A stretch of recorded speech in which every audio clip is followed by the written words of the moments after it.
इस वीडियो में मैं आपको 5 चीज़ें सिखाऊंगा। नंबर 1, इंग्लिश ना आने से क्या क्या हो सकता है। नंबर 2, किसी काम से जब कोई आउटपुट ना मिले तो उसे करना चाहिए या नहीं। नंबर 3, आइडियाज़ कैसे जनरेट होते हैं। नंबर 4, टेक्नोलॉजी और मैन पावर का सही इस्तेमाल कैसे करें। नंबर 5, नेगेटिव पब्लिसिटी का फ़ायदा कैसे उठाते हैं। इन पांचों चीज़ों को हम पेटीएम के एग्जाम्पल से समझेंगे। तो चलिए वीडियो को शुरू करते हैं। हमारे देश में लोगों की इंग्लिश को देखकर जज किया जाता है, वैसे ही इस बंदे के साथ भी किया गया। इंग्लिश में कमज़ोर होने की वजह से इसे कई जगह मुश्किलों का सामना करना पड़ा। हिंदी मीडियम का टॉपर और फर्स्ट बेंचर बच्चा इंग्लिश मीडियम कॉलेज में लास्ट बेंचर बन गया। लेकिन इस बंदे के अंदर सीखने का जुनून ऐसा था कि दिन रात लाइब्रेरी में बैठकर इंग्लिश सीखता था। ग्रेजुएशन कंप्लीट करने के बाद इस बंदे ने 197 नाम से कंपनी बनाई जो पीपल सर्च फैसिलिटीज़ पे काम करती थी। धीरे धीरे कंपनी लॉस में जाने लगी।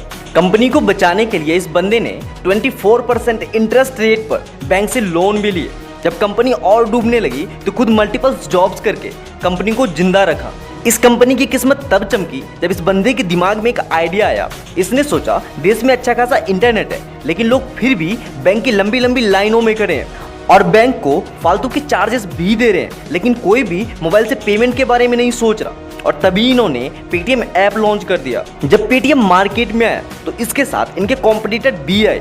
कॉम्पिटिटर को मात देने के लिए इन्होंने एक धांसू तरीका अपनाया। इन्होंने सबसे पहले पेटीएम वॉलेट सिस्टम को अपनाया।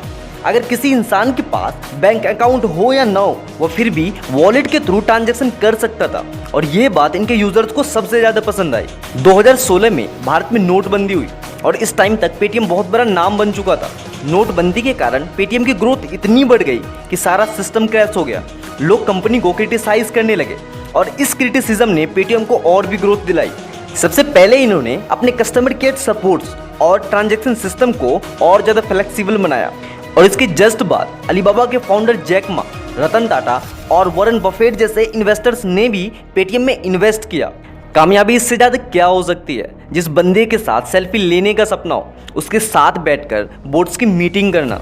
जी हाँ, मैं बात कर रहा हूँ पेटीएम के ऑनर विजय शेखर शर्मा की, जो बंदा कभी मल्टीपल जॉब्स कर अपनी कंपनी को जिंदा रखा था। आज उसकी टोटल नेटवर्थ 1.3 बिलियन डॉलर है और पेटीएम 150 मिलियन यूजर्स के साथ इंडिया की सबसे बड़ी पेमेंट ऐप कंपनी है, जिसका टोटल टर्नओवर 6535 करोड़ है। चमत्कार रियल लाइफ में भी होते हैं, बस बंदा जिद्दी होना चाहिए।